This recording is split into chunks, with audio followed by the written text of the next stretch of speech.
किताबों से मालूम न करते पैदा, किताबों से मालूम न करते पैदा, इल्म होता है फकत उस्तादों की नजर से पैदा। तो प्यारे बच्चों, इल्म हासिल करो और इल्म उसी वक्त दामगन होगा आपकी जिंदगी के अंदर जब आपके अंदर अपने उस्तादों की अहमियत हो। जिसने उस्तादों की अहमियत नहीं जाना, वालिदैन की अहमियत को नहीं जाना, वो जिंदगी में कभी कामयाब हो ही नहीं सकता।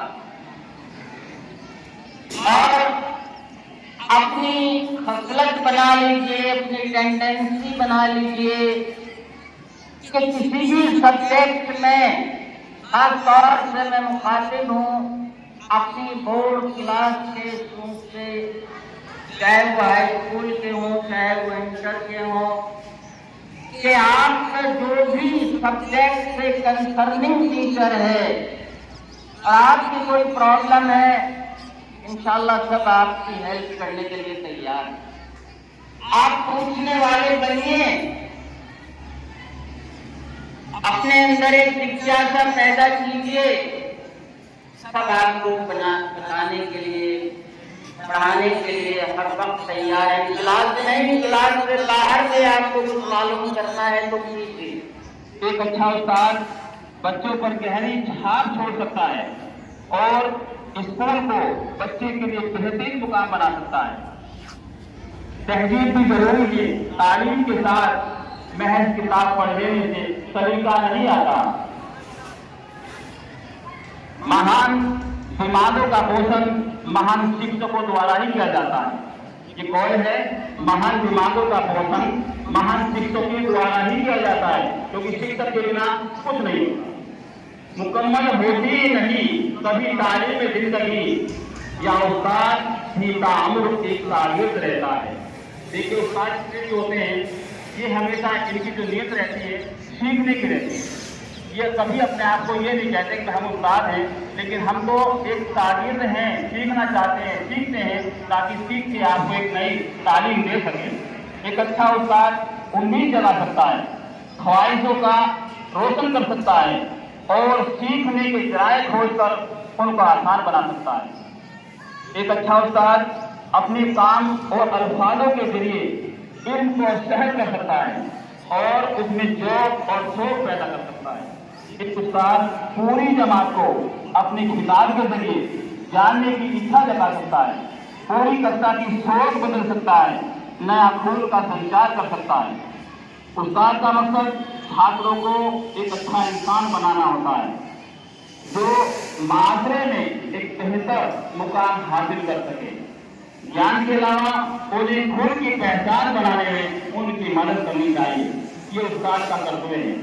गुरु है तो मुमकिन है, गुरु है तो ज्ञान है, गुरु की हमारी शान है, गुरु ही हमारी पहचान है, शिक्षा से बड़ा कोई वरदान नहीं है।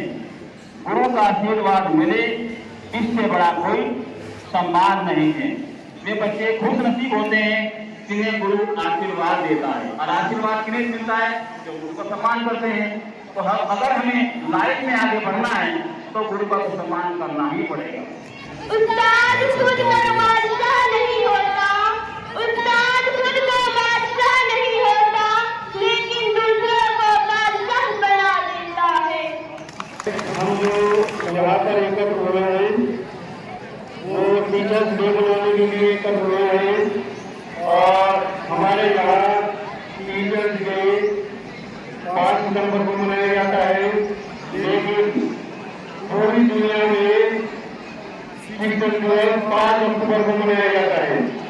चाहे किसी देश में ले लो तो शिक्षक दिवस जो है 5 अक्टूबर को मनाया जाएगा, लेकिन हमारे यहाँ 1 महीना पहले मनाया जाता है। इसका कारण है कि हमारे उपराष्ट्रपति थे डॉक्टर सर्वपल्ली राधाकृष्णन। उनका जो है 5 सितंबर को जन्मदिन है, तो उन्होंने इस बारे में फैसला किया कि मेरा जो जन्मदिन है वो टीचर्स डे के रूप में मनाया जाएगा, क्योंकि वो खुद ही एक अध्यापक थे और उन्हें अध्यापकों से प्यार था।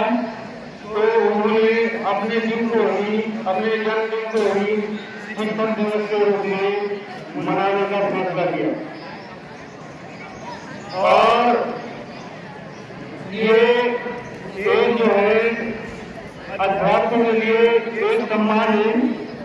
आप जो है अपने अध्यापकों का, अपने गुरुओं का, चाहे वो गुरु जैसा भी हो, तो आपको जो है अगर आप उसका सम्मान करें, अगर आप अपने गुरु का सम्मान नहीं कर रहे तो आप कामयाबी को नहीं हो सकते। क्योंकि कोई भी कामयाबी किसी भी क्षेत्र में आपको बिना गुरु के नहीं मिल सकती। गुरु जो है एक बुद्धि का स्रोत होता है, एक ज्ञान का स्रोत होता है। उसमें जो है चाहे आप जितना भी मर्जी हो उतना ही ज्ञान प्राप्त कर सकते हैं। मेरी बात को गौर से सुनिए, आपका हर गुरु ज्ञान का बहुत बड़ा भंडार होता है, लेकिन उससे आप कितना ज्ञान प्राप्त करें वो आपके ऊपर डिपेंड करता है। इसमें एक बात है कि गुरु गोविंद दो बड़े कागे लागू पाए, बलिहारी गुरु आपने गोविंद दियो बताए। इसका मतलब है कि गुरु और भगवान दोनों खड़े हुए हैं, जिन्हें किसके पैर जो है छूने चाहिए। तो अंत में ये बताया गया कि मुझे अपने गुरु के ही पैर छूने चाहिए।